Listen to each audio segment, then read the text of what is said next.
Assalamualaikum warahmatullahi wabarakatuh. Perkenalkan, nama saya Widya Karisma Dewi dengan NPM 201063108015 dari kelas 6C. Di sini saya akan menceritakan sejarah dan kearifan lokal makam Syekh Kuro. Yuk simak videonya. Awal mula makam ini bisa berdiri dan ditemukan.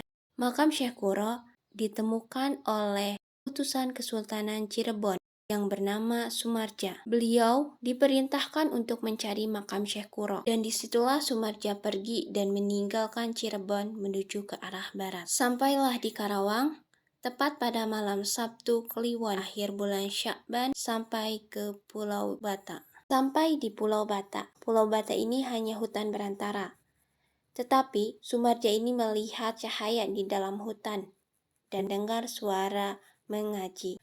Sedangkan Raden Sumarja sangat penasaran, lalu mengucapkan salamlah, dan ada yang menjawabnya. Dan disitulah Raden Sumarja meminta petunjuk kepada Allah Subhanahu wa Ta'ala, dan Allah langsung memberikan petunjuk pada malam itu. Di sanalah makam Syekh Kuro. Tepatan pada akhir bulan Syakban tahun 1280 Hijriah, malam Sabtu, atau secara Masehinya 15 April 1859 Masehi. Setelah ditemukan dan ditandai makam Syekh Kuro, banyak yang mengunjungi oleh penjara sampai saat ini. Bahkan setiap malam Sabtu ada tawasulan atau istighosah.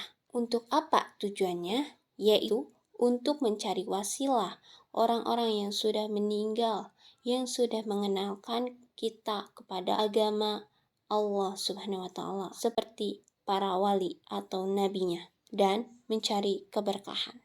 Lalu, kenapa makam Syekh Kuro dapat ditemukan di Pulau Bata? Syekh Kuro atau Syekh Hasanuddin bin Yusuf Sidki. Beliau lahir di Mekah sebagai ulama besar. Beliau diberi gelar sebagai Syekh Kuro Ta'ain. Pertama kali beliau menyebarkan agama Islam di Champa Kamboja, lalu ke Malaysia, Cirebon, Pulau Jawa, dan khususnya Karawang. Tapi ketika menyebarkan agama Islam di Cirebon, ia sempat diusir oleh Raja Hindu Pajajaran, yaitu Prabu Anggalaran. Dan Syekh Kuro pun pergi meninggalkan Muara Jati Cirebon untuk melanjutkan perjalanannya dalam menyebarkan agama Islam. Sampailah di Karawang. Kenapa Karawang menjadi tempat Syekh Kuro untuk menetap dan menyebarkan agama Islam? Zaman dulu, Pulau Jawa mayoritasnya agama Hindu, dan tujuan utama Syekh Kuro adalah untuk menyebarkan agama Islam di Pulau Jawa. Sebelum di Pulau Bata, Syekh Kuro tinggal dan mendirikan pesantren yang sekarang jadi Masjid Agung Karawang dan memiliki santri. Tetapi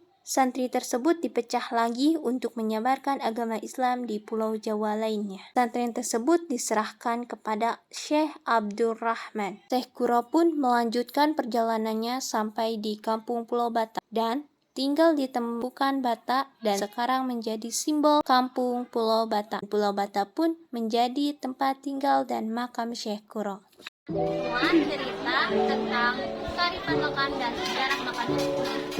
Terima kasih sudah menyaksikan. Kurang lebihnya mohon dimaafkan. Wassalamualaikum warahmatullahi wabarakatuh.